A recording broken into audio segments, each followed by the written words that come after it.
নমস্কার। কাছে ও দূরে, দেশে ও বিদেশে সমস্ত শ্রেণীর শ্রোতা বন্ধুদের আমার সহ আপনাদেরই চ্যানেল শান্তিবার্তাতে সুস্বাগতম। আজকের যে আলোচনার বিষয়বস্তু খুবই ইন্টারেস্টিং এবং প্রত্যেকটা ব্যক্তিরই এই বিষয়ে সম্যক জ্ঞান থাকা অতি অবশ্যই দরকার। সেই জন্যই আজকের এই টপিকসটা তুলে ধরা, যে সংসারে আপনজনই শত্রু হলে কি করবেন। আপনার সেই নিতান্তই কাছের মানুষ, অথচ আপনার সঙ্গে শত্রুতা করছে, তখন আপনার যে করণীয় কাজগুলো সেটাই তুলে ধরার চেষ্টা করছি। একে একে সমস্ত কিছু তুলে ধরব। সেগুলি জানতে হলে ভিডিওর শেষ পর্যন্ত কিন্তু অপেক্ষা করতে হবে। তো প্রথমত 1 নম্বরে যেটা, তাকে সম্মান দেবেন। সে কিন্তু সেটাই চায় যে আপনি তাকে সম্মান দেন, তাকে বড় ভাবুন। সে চায় সর্বদা আপনার থেকে বড় হতে। সুতরাং তাকে সম্মান দেবেন। সে যেন বুঝতে পারে যে আপনি তাকে বেশি বেশি সম্মান দিচ্ছেন বা খুব উঁচু আসনে রাখছেন, তাহলেই সে খুশি হয়ে শত্রুতা করা কমিয়ে দেবে। 2 নম্বরে যে বিষয়টা, তার সব কথার উত্তর দিতে যাবেন না, পারলে চুপ থাকুন। 3 নম্বরে কোনো ব্যাপারেই তার সঙ্গে তর্কে জড়াবেন না। কোনো প্রকার ঝগড়ায় কিন্তু জড়ানো যাবে না। তিনি কিন্তু চাইবেন আপনি তার সঙ্গে কোনো প্রকারের ঝগড়ায় বা গণ্ডগোলে জড়িয়ে যান, কিন্তু আপনি নিজেকে শান্ত রেখে সে কোনো কটু কথা বললেও সেখান থেকে নীরবে সেই স্থান তৎক্ষণাৎ ত্যাগ করার চেষ্টা করবেন।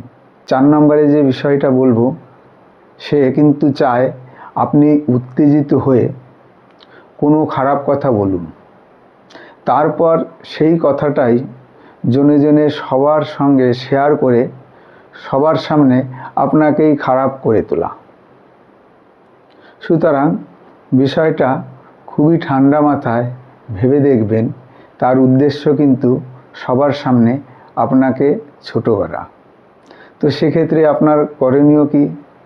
নিজের রাগকে কন্ট্রোল করে যতটা পারা যায় তার সামনে না গিয়ে তাকে অ্যাভয়েড করে তার থেকে দূরত্ব মেনটেন করে চলা। এবং সে কোনো কথা জিজ্ঞাসা করলেও বা কোনো বিষয়ে জানতে চাইলেও বিস্তারিতভাবে ব্যাখ্যা দিতে যাবেন না। হ্যাঁ না খুবই সংক্ষেপে বার্তালাপ শেষ করে তৎক্ষণাৎ সেই স্থান পরিত্যাগ করবেন। এই ধরনের দুষ্ট মানুষের একটাই কাজ, ছলে বলে কৌশলে বিপরীত প্রান্তের মানুষটাকে কিন্তু সমস্যায় ফেলা এবং বিভিন্ন রকম কথাবার্তার মাধ্যমে জড়িয়ে আপনাকে অসম্মানিত করা। তাহলে নিজের সম্মান এবং আত্মমর্যাদা বাঁচাতে চাইলে বা বাঁচিয়ে রাখতে চাইলে এসব ব্যক্তি থেকে যতটা পারা যায় দূরত্ব মেনটেন করতে হবে। দরকার হলে সেই স্থান বা সেই এরিয়া ত্যাগ করতে পারলেও মঙ্গল। কেননা যেখানে আপনি মানসিক শান্তি পাবেন না, সেখানে থাকাটাও আপনার দুর্বিষহ হয়ে উঠবে। একান্তই যদি সেখান থেকে যাওয়া সম্ভব না হয়, তাহলে উপরে যে পন্থাগুলি বললাম সেগুলি অবলম্বন করে কিন্তু আপনি ঠিকভাবে বাঁচতে পারেন। প্রথমত সে বড় হতে চায়, তাকে বড় জায়গায় দেবেন এবং সে যেন বুঝতে পারে যে আপনি তাকে স্নেহ করছেন এবং উঁচু আসনে সম্মানে বসাচ্ছেন, সম্মান করছেন।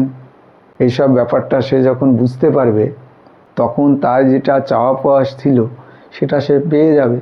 শত্রুতা থেকে সে নিজেকে আস্তে আস্তে গুটিয়ে নেবে।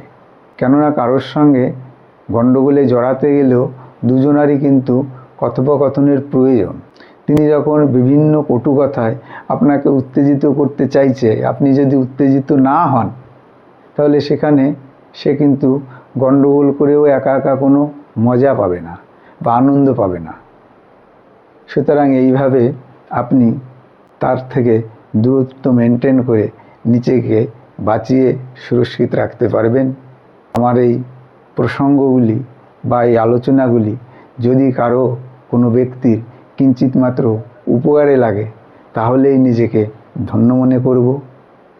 ভালো লাগলে বন্ধুবান্ধবদের শেয়ার করবেন, লাইক করে কমেন্ট করবেন এবং সাবস্ক্রাইব করে পাশে থাকতে ভুলবেন না।